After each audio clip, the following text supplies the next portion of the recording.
Почитувани, Заев започна со бришење на терминот македонски од сите државни институции, а сега неговиот потрчко и чувар на фотелјата во СДС, Венко Филипче, е спремен на тоа празно место да напише Северно македонски. Само СДС и Филипче немаат проблем кога некој не нарекува Северно македонци. Затоа за нив тоа е успех и се горди на тоа. Само Филипче и СДС и нивниот врховен лидер Заев немаат проблем да водат антинационална и антидржавна политика, која е во интерес на бугарските власти. За нив нема ништо лошо во тоа Бугарија да го негира нашето постоење пред 1944 година, нашите револуционери и дејци да бидат бугари и нашиот македонски јазик да биде произлезен или пак дијалект на бугарскиот јазик.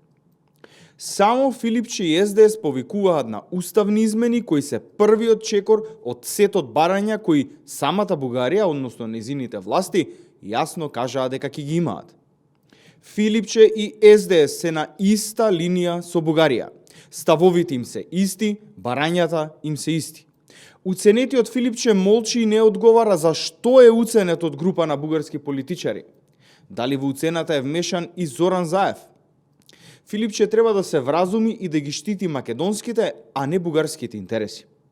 Македонија мора да добие јасни гаранции дека уставните измени ќе бидат последното барање за влез на Македонија во Европската Унија. Македонија мора да влезе во Европската Унија како достоинствена, горда и исправена држава, а не наведната, усрамена и понижена, како што беше со влезот во НАТО алијансата. Ви благодарам.